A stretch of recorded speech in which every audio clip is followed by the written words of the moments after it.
I know what you're thinking. How the hell does a grown-ass man get his ass chased by a f***ing Chihuahua?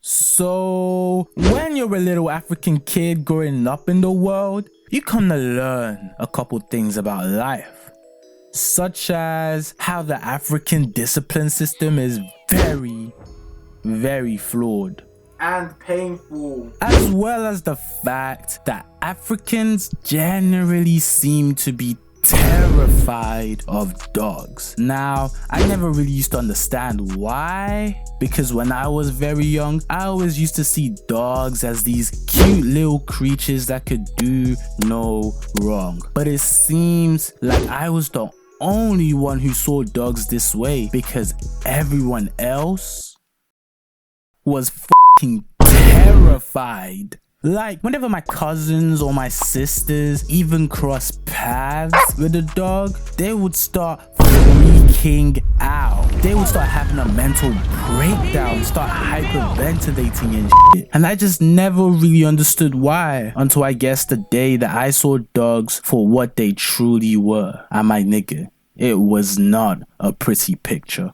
Now, this story takes place back when I was around 9 or 10. If you watched one of my last videos, which you should because they're amazing, this would be around the time when my dad used to drop me and my cousins off at school every morning. It was me and my 2 younger cousins, and typically they would just come over in the morning. We would chill for like 30 minutes, play PlayStation, you know, all that good shit. Then we would head out, go to the car and head off to school.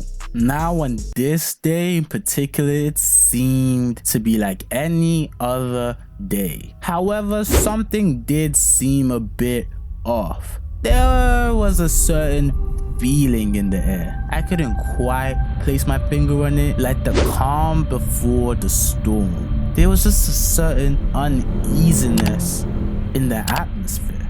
And that's when I heard it. A growling. I turned around to see what I could only describe as a demon. my nigga. Wasn't that a Chihuahua? Yes, it was a Chihuahua. So you're telling me you got your ass chased by Beverly Hills Chihuahua? My nigga, you stupid ass shit. Look, okay, Chihuahuas are actually terrifying as shit.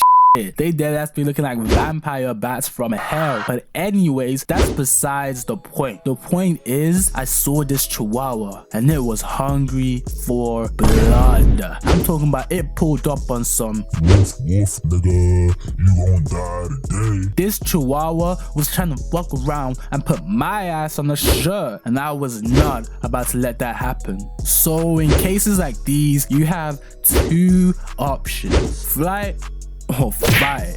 My nigga, you got me f***ed up. If you think I was gonna fight that creature, my nigga, I was gone. I started running for my life, and at this point my cousins picked up what was happening too, and they started running too. My dad was confused because he's African, so he grew up with the lions and tigers, so a dog wasn't really anything to him. So naturally he was just like, why are you running? Why are you running? But all of that didn't matter to me. All that mattered was that I don't get put in a spliff by this dog. Now, when I was younger, I was kind of smart. So I came up with this plan, right? I don't have to outrun the dog.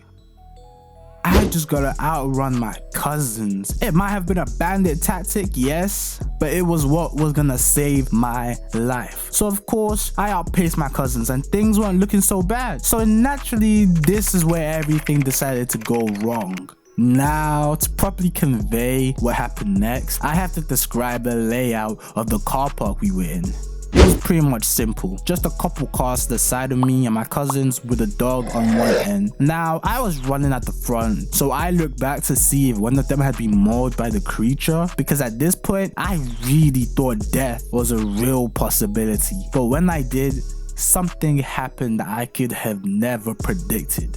The cousin that was at the back decided to quickly duck behind the car. And at first, I thought this was the stupidest shit I've ever seen, because the dog would just stop and corner him and maul him, and he had nowhere to go. But obviously I couldn't be more wrong, because this dog flew straight past this nigga like he didn't even exist and kept on running, and now it's just me and my other cousin with the demon dog on our tails. So my other cousin sees what happened and he turns to me and he mouths, "Good luck." And he too darts behind the car. So now it's just me, the dog, and my life at stake. So I started to panic. I knew I couldn't outrun the dog forever, especially since I'm not a Kenyan. So long distance ain't really for me. So I knew that this could only end one way. I would have to stand and face the creature. So I started giving myself a pep talk like this is my final stand or some shit. I turned around fully prepared for the worst. And the dog just blew straight past me, my nigga. I was confused, so I turned around only to see it run into the arms of some random lady who I figured to be the owner of the dog. So the lady turned to me and she was like, "She's only a small dog, she doesn't bite." And I was like, "Bitch, is you crazy? This creature was trying to put my ass on a shirt."